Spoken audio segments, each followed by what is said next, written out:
Welcome to GEM Weblog. In this video, we are going to discuss about event handling in JList using list selection listener interface. So when does this list selection event occur? So it occurs when the list selection is either changing or it just changed. And when does this list selection listener will be notified? Whenever the list selection value changes, okay, this listener interface will be notified. So the event classes of this interface is list selection event, and the method that is available under this listener is void value changed, which receives list selection event object. Next we will discuss about list selection event. It contains 4 methods. Get source will return the object that fires the event. Get first index, which will return the index of the first items whose value is getting changed. Get last index will return the index of the last item whose selection value is changed. Get value is adjusting will return true if the selection goes on changing, otherwise it will return false. Now we will enter into the demonstration of event handling using list selection interface. Now we will start with the step-by-step procedure to perform event handling. First you have to import the package javax.swing.event, which will include all the classes and the methods for list selection listener interface. Next, you have to create the list with JList, JList equal to new JList of string array. We have added it. Now we are going to register the list selection object with the corresponding listener. JL dot add list selection listener, so that whenever the selection value in the list is changed, this interface will be notified. So inside this you are going to define the runtime object for list selection listener. Inside this we are going to define a single method, public void value changed, which is going to receive list selection event.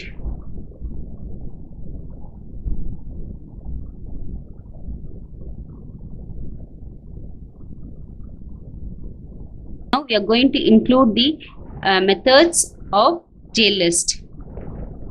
First we are going to include the get selected index. Whatever the index that has been selected, the index value will be displayed using set selected index, and whatever the value of that particular cell will be extracted and display it here.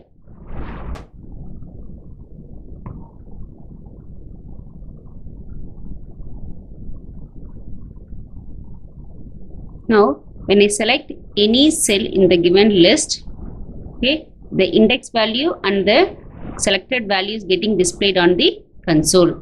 So get selected index will retrieve the index of the selected items, and get selected value will retrieve the selected cell value of the JList. Next we are going to select the minimum selection index. If you are going to select more than one item, means in that the minimum selection index and the maximum selection index will be retrieved.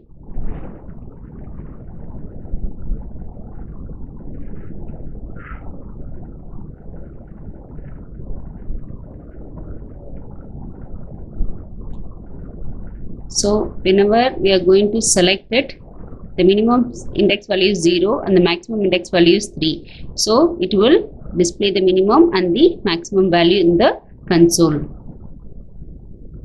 When you are going to select more than one item in the list, we are going to retrieve all the selected index and the value in it. For this, get selected indices is used, and for selecting the values you are going to use get selected values. Previously we have retrieved an index value and the value of a single selected cell.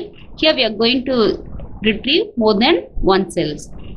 So first we are going to get the source. So which object is performing this operation. Next we will see when you are going to select more than one item in the list, how to extract their indexes and the value of the selected items. So first we are going to get the source who generate this event. So eSource will return the object that selected it. Next we are going to retrieve the indexes of the selected item using getSelected indices, which will return array of integer. Next we are going to retrieve the value of the selected item in the object. It will return the corresponding object values. Now we are going to display each and every element of the selected indexes and the values. For this we are getting the size of this indexes array using dot length, and using this we are going to display the values one by one.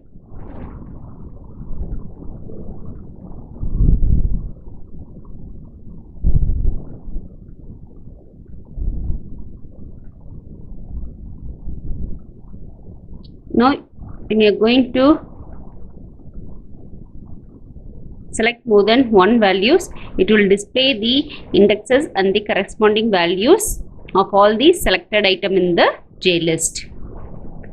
Now same thing, how to retrieve the value using getSelectedValueList.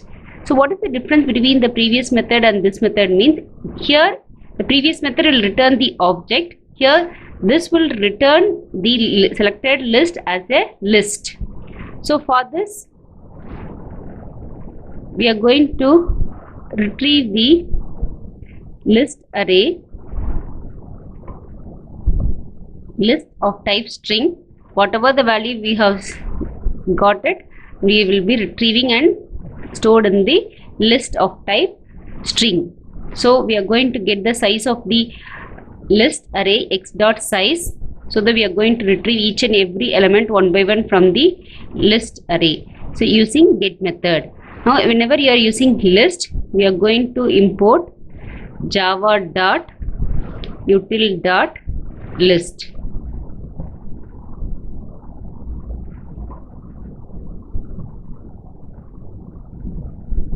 Now I am going to select more than one value. You could see the list of value that has been selected from the given JList. Next we are going to see all the methods of list selection event methods. So it contains 4 methods. Source we have seen already. Now we are going to see the remaining 3 methods one by one. First index will retrieve the index of the cell that has been selected. Get last index will return the last index of the items that has been selected. Get value is suggesting whether still the selection is going on or whether it has been stopped. So we are going to display all the values one by one.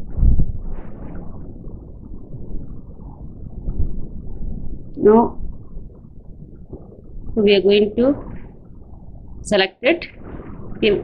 So since I am selecting one by one, okay, you can say the starting index and the ending index and whether the selection goes on or not. Same thing, we are going to display the items when it is not in the true state. That time alone I will be displaying the index. The remaining I will not display it.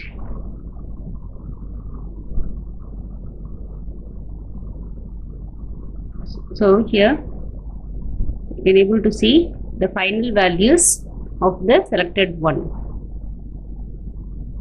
Thank you.